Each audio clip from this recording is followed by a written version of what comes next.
If you can, well, that's what I'm doing now. Streaming to 0 people, seeing if I get any comments. I was curious if they'd show up. Regardless, I've got a pile full of Gizz shuffled right here, and I'm just gonna go over the art and rank them very seriously. I was going to put them up on the wall, but then I'd have to get up and sit back down, and that's just not good viewing. So let's start off with Teenage Gizzard. This is, I think, like a Fuzz Club press. I got it in South Carolina at a record shop, just because they had it there. See, that's the problem. If you go to a record shop and you see something unexpected, you're going to be like, I want it. So, I mean, first off, I hadn't seen this art before. It's pretty cool cover art, very similar on the back. The sleeve itself is similarly colored, and I think it's pretty good. And then we got just a translucent blue vinyl. It's pretty cool. But yes, so some of the songs, I mean, you probably haven't heard any of the songs on here. It's actually pretty enjoyable just as a more casual listen. It's like, the early surf rock kind of sound. But overall, I mean, the translucent blue's cool. It's definitely not one of my favorites, and I only spin it rarely when I just want to remember what some of the songs on it sound like, So let's put that one off to the side. Now, here I've got Ice Death. This is, of course, the double LP. So I bought the recycled black wax, and from going on to the Reddit, it seems like I'm the only person in the world who got just regular recycled black wax vinyl out of it. Everyone else got cool color variants. I got the regular one. So you know what that means? It means that it's in the S tier, okay? This is it. My recycled black wax Ice Death is in the S tier. Alright, so on both sides, it just shows the songs, all the lyrics, and who worked on it, which, I mean, when the album's as good as this is, that's all you want. I like that this album, it has like the Tarantino text, kinda, and color scheme.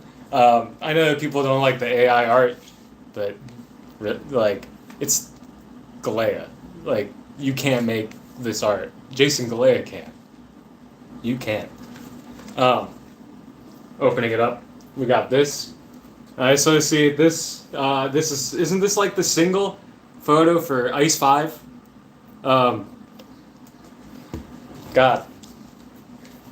Like, there's very few songs where when I heard it the first time, I'm like, I'm gonna consider this to be like a classic. Like, I don't know. Did anyone else feel like they were like listening to like Roundabout for the first time? Like for Ice 5 and Iron Lung, because that was me. But I'm very much of a fan of the band, so I don't know if it counts for me. Next, I guess two close albums in a row. I've got my edition of Changes. I don't even remember what this one's called. It's the one with this picture. Got that green. Okay, I could talk about the green Starcaster. Is that what it's called here? But really, all that I care about is that they fixed the one that they used to record. What's it called?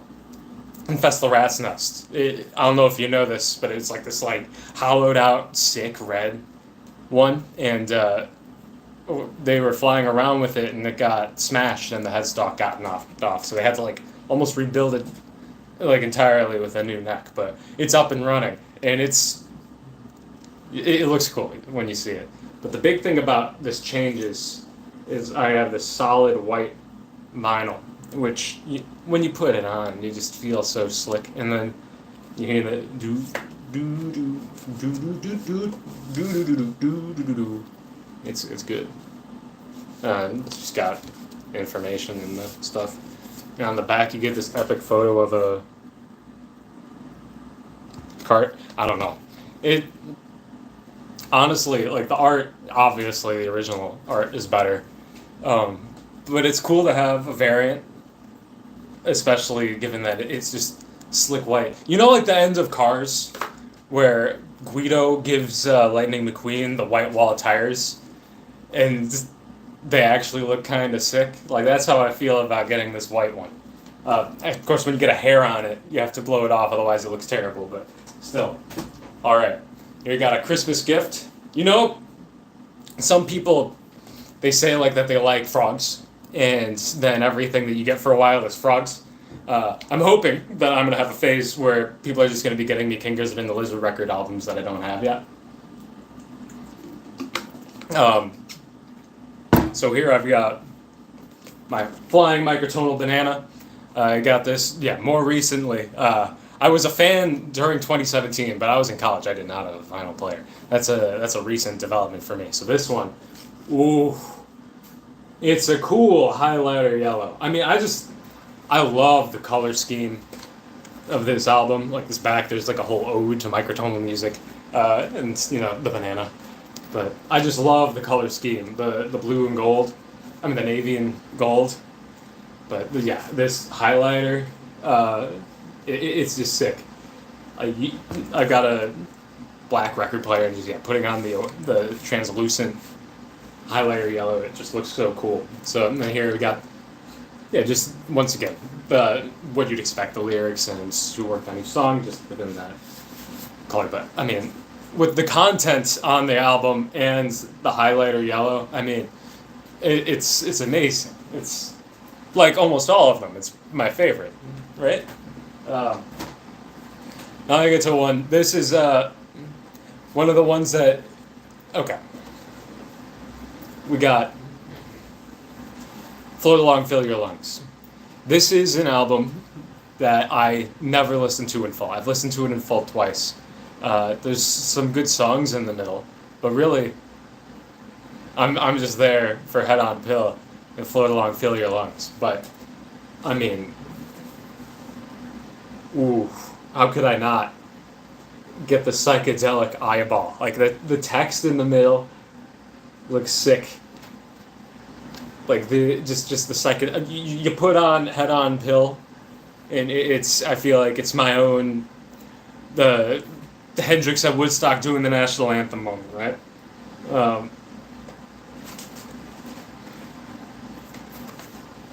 On the back, we get a nice nature picture using the same like color scheme as the front, and then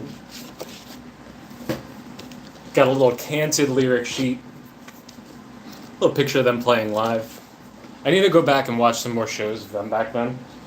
Like this is like I like 12 Bar Brews and Eyes Like the Sky, but this is the first album where I feel like you can hear the future Gizz coming out. Oh, the Float Along, Fill Your Lungs being in 5/4 and Head On Pill being 16 minutes long is probably what that is. But still, like you can hear them come into their own a little bit more. But yeah, I love the psychedelic eyeball on that. Now here, I don't know if you know about Murder of the Universe, but this is one of the coolest ones. So first off, the album art, many of you might not know, like the castle on Nonagon Infinity and I'm in Your Mind Fuzz. That's it right there. This is it getting consumed by vomit at the end of the album. And then, oh man, I love the back of this. Like here's the Murder of the Universe poem at the bottom here. You love the red text. It's all red. It flips over. I mean, listen, like it took me a little bit to get into this one, but god damn it, it's so cool. There's a couple more surprises with this one coming too. But I got the vomit green splatter. The fiance does not like the vomit green splatter, but I love the vomit green splatter. I mean, it doesn't look as good as the psychedelic eyeball, but given the content of the album, I think the vomit green is perfect. But the real moneymaker for this, let me tell you, is the lyric sheet. I didn't know that this was coming with a lyric sheet, but it does. Like it not only is it just like a standard, like it's got hand drawn things explaining, like they kind of like give backgrounds and context to what's going on in the story. The text changes how it's written depending on the tone of the person talking, so it's fun. Altered Beast, Altered Me going between Leah and Stu, and the different text, like the way that the text appears. I mean, I think I saw a joke just like giving this to a baby and then like reading it as if it's like a picture book, but still, like you gotta love having stuff like this with your record, right? So like, that's definitely the best lyric sheet. Makes sense. You can't fit it all on the back of an album. It's a lot of words when most of the time the lyrics are trap door, trap door, trap door, trap, trap door, trap. Okay. The album that gained the most esteem with me over the last year, and honestly, I think it might be their best above Nonagon, which I never thought I'd say, because Nonagon's so them, but I mean, Polygon Wonderland. I've got the one that you'd expect, the quad color.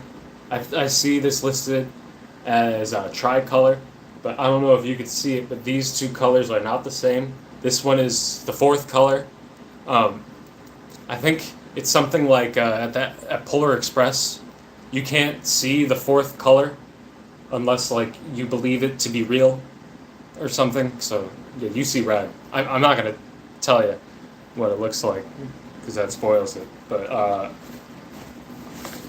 what else we got here? I'm gonna put the vinyl back in the sleeve, but I mean, if you haven't looked deeply at the Polygon Wonderland album cover, it's beautiful, right? Like it's as detailed as the music itself. Well, it's very difficult to get detailed as the music itself. It's quite detailed indeed. Oh my god! I didn't pull anything out. Nothing came with this. There we go. Comes with my fiance's favorite poster. She wants to hang this on the wall. She loves it so much. It is a silly boy Stu. Making the face. This was back in the era when Stu, he was playing live, he spit up into the air all the time, and all the spit would go back and land on calves and his kit and his cymbals. Oh man, I wish that was still happening. Just gotta get. I mean, it's Stu, right? You're gonna wouldn't you let Stu spit on you? Yeah, I got a poster. Got the lyric sheet on the back. So on this, his 12-string Hagstrom. Is that what it's called? I know. Yeah, he loves using it a lot. One day I hope to see him use it live. Hear how it's different to the other ones. Like, I don't know. I don't have the ear to determine which songs he used the 12-string on and which ones he used the 6-string on. I'd like to be able to hear the difference at some point, but I don't know. And then the back of Polygon Wonderland. I mean, it's obviously not as cool as the detailed front, but even here, this is kind of like it's not as clearly the castle as before, but like, it's got the same build-up and the symmetry. There's spires there, so I mean, when you make an album cover as good as I'm in Your Mind Fuzz, which means if you make an album cover copying a banger video game art, just keep reusing it, mixing and matching it. I'm not saying I hope that they go back. I think that he's moved on very well from it. But the rolling that image forward over and over leads to some pretty cool results. Now here, this one, I mean, I just saw it. This is the only one that I bought off of Amazon.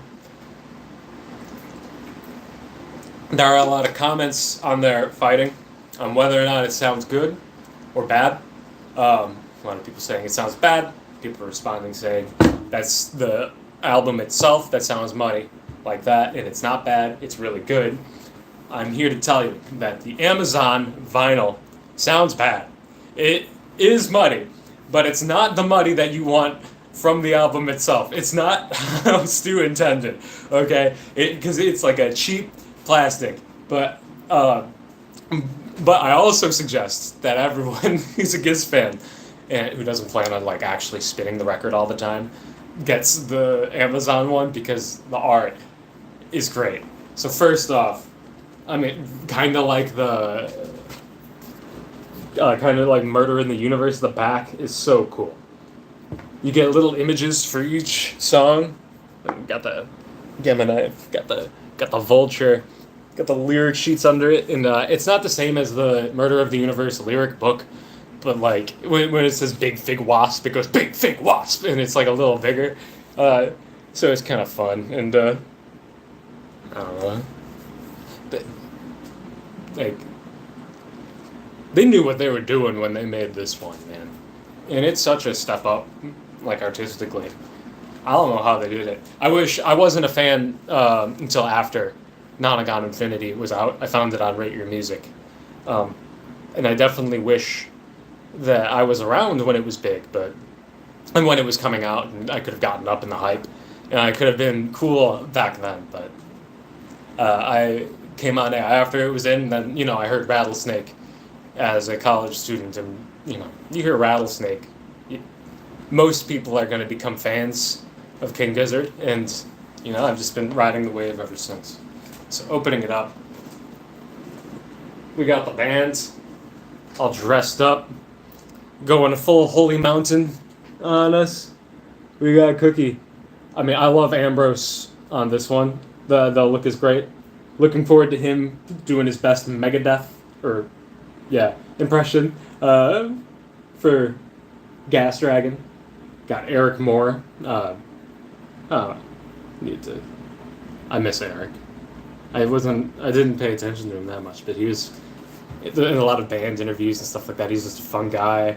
I like every time that they do like a behind the scenes, they make fun of him, say he didn't do anything. It's just, it seemed like a good dude to have around. I hope that he's doing well. I'm sure that he is. I just haven't heard any updates from him.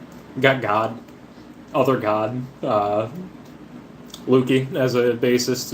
It's pretty much all I do is steal his work. So God, and of course God, Joey.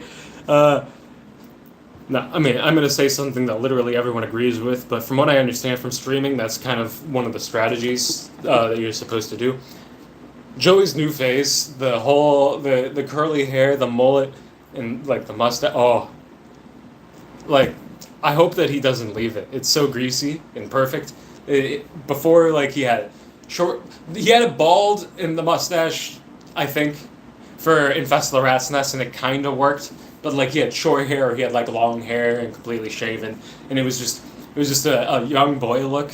But the greasy hair and the mustache is so good, and he's doing a lot of solo work with Bullet. He's like an electronic music maker, and I think that the visuals combine in an amusing way, for me at least. So let's look at the record itself. I mean, it looks cool, right? Like, you're not gonna say that it doesn't look cool, too. So it looks fantastic on a wall, which, once again, if you're getting this, get it. It looks sick. Put it on a wall. Don't spin it. Be like, I'm not gonna force Gizz down your throat.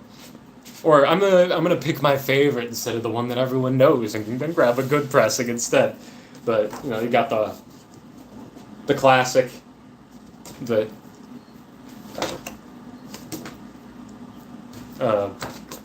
photo on the front. Got all the dudes dressed up as they are. It says what they did on the album.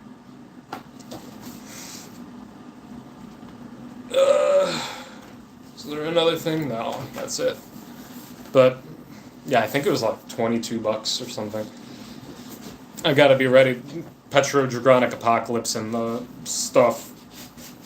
Double album, that's gonna be like 40, but you already know I'm gonna be there. I'm probably gonna get the Flamethrower edition. Of course, all my stuff's red, but it's a favorite color of mine. You gotta do what you gotta do. Looks like nobody ever joined, so I didn't have to worry about getting questions, which is good. I was able to do this all in under half an hour, which is nice. I didn't know what I was doing or how long it would take, and I think that I kept. There's like no dead air. Good job, Anthony. We'll see if anyone watches this and agrees. Probably not. Last, we got quarters. I don't have people over all the time because I'm not the one who makes friends. That's my fiance.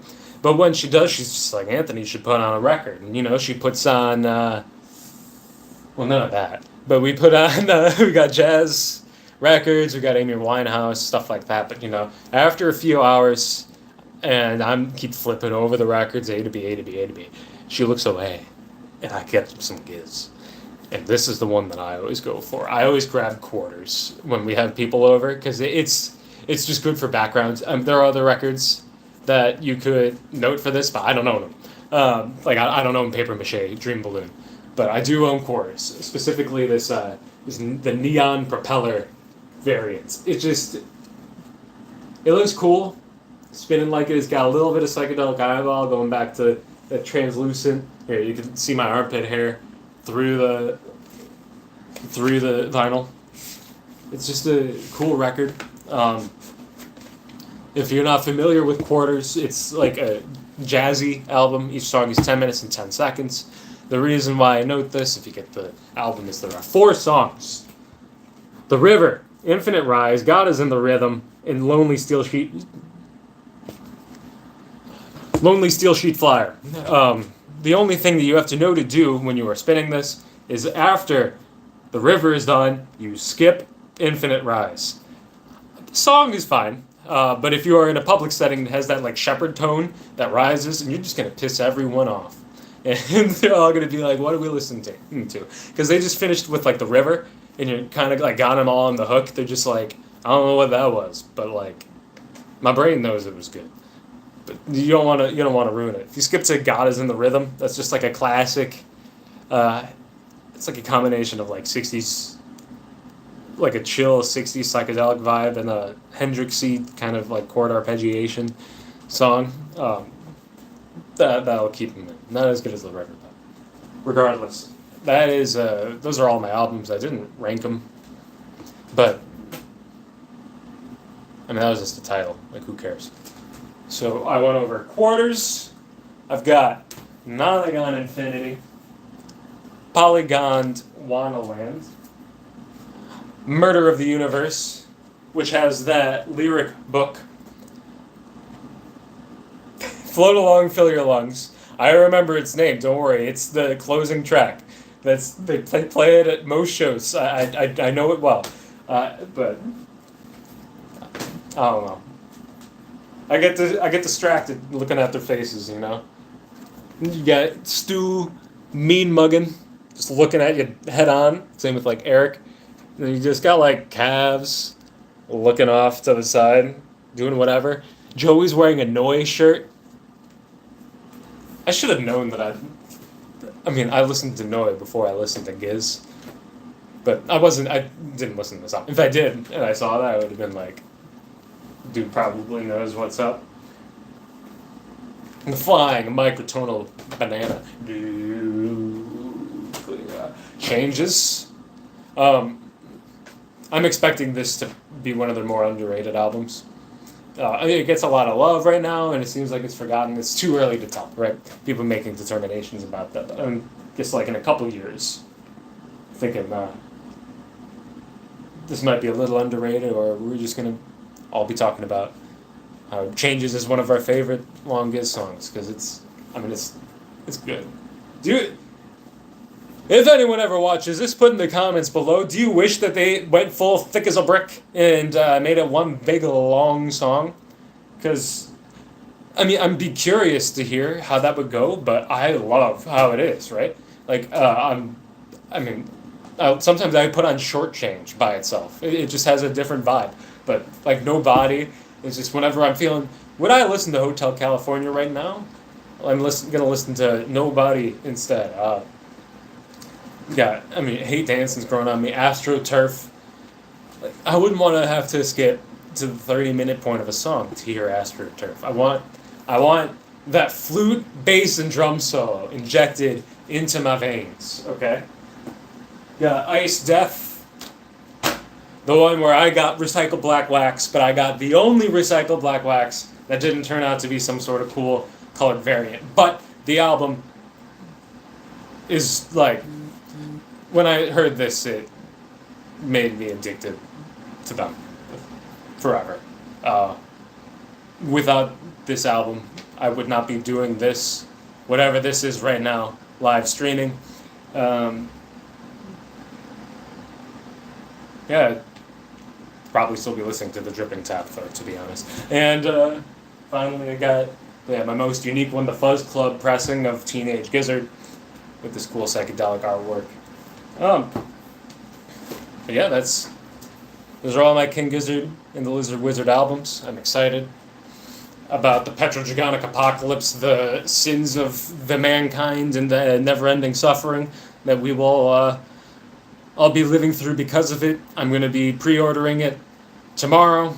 Please do not order all of the flamethrower variants. I want them for myself. Just one. And don't worry, my fiance's not going to be happy about it. She's going to be like, there's another one with the dragon on it, looks pretty cool. Does it really need to be in our main room, though? We'll see what's on the inside of it. But yeah, overall, I hope you all have a great day, and well, hello to my brother. Bye.